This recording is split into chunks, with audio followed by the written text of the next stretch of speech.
Hello, welcome to the Football Bloc. My name is Brandon, and today we're going to look back at how the Brazilian clubs have really shown up and shocked everyone at this FIFA Club World Cup. So if that sounds interesting, let's hop right into it.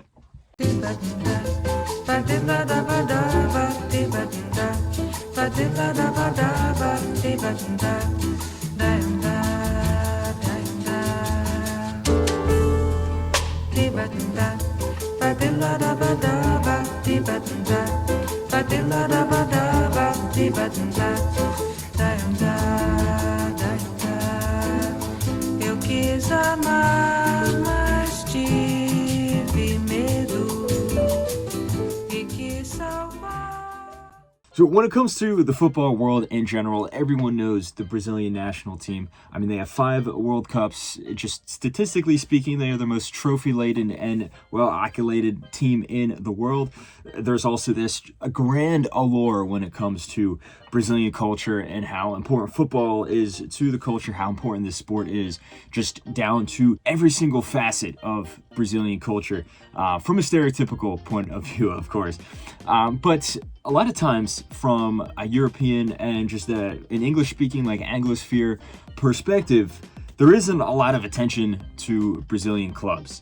And I think that, well, it is obvious, yes, all the money is in Europe, and the best teams in the world, club teams at least, are in Europe. You cannot look past the Brazilian league. You cannot look past how good these teams are. Yes, obviously they are a conveyor belt of talent, but also just the way these teams play, the level of the Brazilian league is not really that far behind Europe, in my opinion. I've been saying that for a few years when you just look at how the Brazilian league has dominated the Copa Libertadores.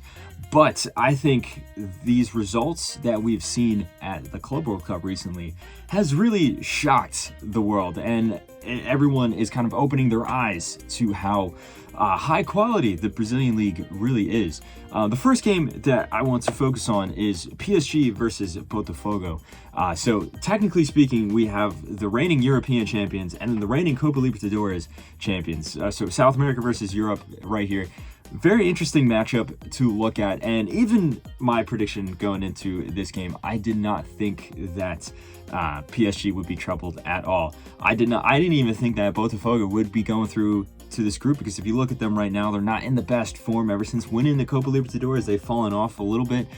For example, they're currently 8th in the Brazilian league, but this game completely went against the expected narrative. PSG, yes, they did make some changes to the personnel, but not really that much. It was also the same system and everything, but then the way that the game unfolded, if you just look at tactically how intelligent Botafogo were, they were extremely compact, especially in their own box. They defended so well within their own 18 that, yes, PSG did have a lot of space and on the wings and far out, and yes, they did eventually create a lot of chances, but nothing really troubled John, the goalkeeper. You know, maybe one or two here and there. There was a set piece towards the end of the second half, but other than that, Botafogo defended their box really, really well. And then on the flip side, going forward, Botafogo were extremely precise. They chose to press at the right moments, and then when they would win the ball back, the few chances that they had going in the other direction, their few counterattacks were extremely dangerous. And then one of those attacks ended up in a goal in the first half. Igor Jesus proves to be clinical yet again with a pretty nice goal where he was able to split the defense, split the 2 center backs there for PSG, and then sneak a shot into the side net, or in the inside of the side netting at least. It was a very good finish from him after he scored a crucial header in the last game against Seattle Sounders. And like I said, for the rest of the game, Botafogo looked like they were possibly going to be able to score again. They didn't have a whole lot of chances, but the few times they did go forward, they looked extremely dangerous.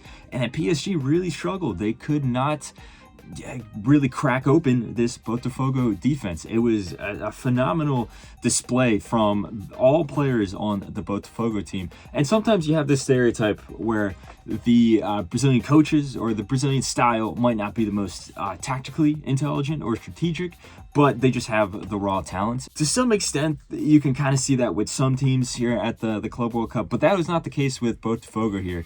they completely outclassed PSG when it comes to the tactics, when it came to the strategy here. Now, one of the reasons Brazilian clubs, I think, are far superior than the rest of South America and are somewhat on par with Europe is just the amount of money that's in the Brazilian league. And you can see that here with Botafogo, with John Textor, who is the very eccentric American businessman that owns Botafogo. And this was an interesting match because he also owns several teams across the world, including Lyon. And there's some controversy because he had a huge disagreement with Nasser El-Khelaifi, who owns PSG. So now we got to see John Textor's, I guess you could say, his main club going up against PSG. And they came out on top, surprisingly so. The other match that I want to really focus on is Flamengo versus Chelsea. And this was an interesting match. Obviously, Chelsea, one of the most popular teams in the world. Not as consistent as some of the other top teams, but still on their day. They can be a very strong team. They won the Champions League in 2021. Flamengo, on the other hand, is one of the most popular teams in the world. It's estimated that they have between 40 and 50 million fans. So the fan atmosphere, I think, did contribute to Flamengo's performance as well. But the first half, like the other game, was extremely open. I would say that Flamengo probably had some of the better chances, but a defensive mistake let Pedro Neto through on goal. He was able to score. He's been having a great tournament, you have to say. And it was still very open from there. Flamengo tried really hard to equal the score. Chelsea had a penalty shout, which was very controversial in my opinion. I think maybe that could have been a penalty, but it wasn't given. If Chelsea was given that penalty and they scored, we could be talking about a whole different result here. But they did not. They were not awarded that penalty. It went into halftime 1-0 to Chelsea. But then into the second half, Flamengo really grew into the game. It felt inevitable that they were going to score. Their momentum just got stronger and stronger.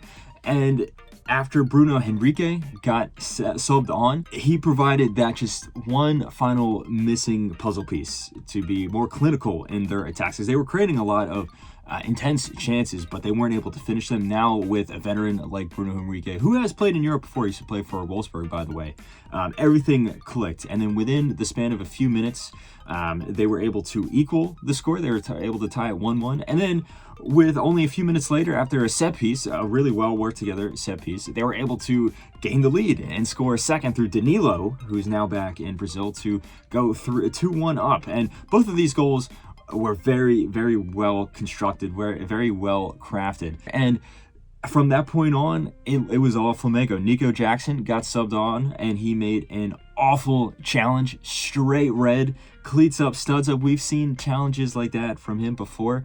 Atrocious challenge there, very deserved red card.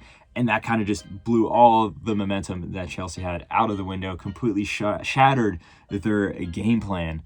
Flamengo actually was able to score a third. This one was a little bit more of a scruffy goal, but they all count the same at the end of the day. And Flamengo comes out with a 3-1 victory here. And similar to, like I said, with Botafogo, yes, Flamengo has a lot of raw talent, but I think they outclassed Chelsea from a tactical point of view. Felipe Luis, former Chelsea player, by the way, is the manager of Flamengo. He is developing into one of the best managers in South America, I would say. And he was the one that chose to sub on these players, in particular Bruno Henrique, that really changed the game in Flamengo's favor. You do have to say as well, I think that Chelsea's mentality is a little poor. Sometimes when their backs are against the wall, they can kind of crumble a little bit. They do have a very young team. It's not the most cohesive squad because it's so large as well, which I said might work in their favor in my predictions, but in this case, it may have worked against them. There's also the weather factor that you have to account for as well. Here in the United States, this summer, it's been very, very hot, very, very humid. In particular, during this game, it was near 90 degrees Fahrenheit. It doesn't get anywhere near that hot in England. So even some of the guys on Chelsea's team who might be from South America, they might be from Africa or parts of Europe that does get that hot, when you're playing game in and game out in England, you're not going to be used to the weather here. Versus in Brazil, obviously, it's near the equator. Most of Brazil is rainforest climate. most of these players are used to that. And I do think that you can kind of see the effects of that with some of the other teams as well in this tournament. It's not the end all be all, but it is a contributing factor. As for some of the other Brazilian teams, we saw Fluminense. They tied Borussia Dortmund in a game that they really should have won. I think Fluminense should be a little disappointed that they didn't come away with a win there. Fluminense also defeated Ulsan HD in their next game, meaning that they are currently top of the group as recording this video. And then Palmeiras, they tied Porto 0-0 in a game that they also should have won. I think it wasn't as one-sided as the Fluminense Dortmund game, but still, I think Palmeiras was the better team, and they should have came out on top. But Palmeiras did defeat Al Ahly, the best African team. Now they also sit top of their group. So you see this resurgence of Brazilian club football, at least, in the European mindset, because I feel ever since there was that famous game where Barcelona defeated Neymar Santos 4-0 in, I believe it was the 2011 Club World Cup final. Most people kind of just started to write off Brazilian club football, but now with this injection of money into the Brazilian league, and also players from around South America and even some from Europe as well, the gap between Brazil and the rest of the top European brass has been shortening over the few years. It'll be interesting to see where these Brazilian teams end up in the rest of the tournaments, how far they go, things like that. I had high expectations for both Palmeiras and also Flamengo as well, but not high expectations for Botafogo and Fluminense. And so far, all four of the Brazilian teams have been playing very, very well. So let me know all your thoughts in the comment section below. What do you think of these Brazilian teams here? How far do you think they will go? And out of these four teams, who do you think will go the farthest? Type all your thoughts in the comment section below. Don't forget to like and subscribe. Share this video with a friend. Don't forget to follow the Football Bloc on social media. But anyway, guys, my name is Brandon. This has been the Football Bloc, and I hope you have a nice rest of your night.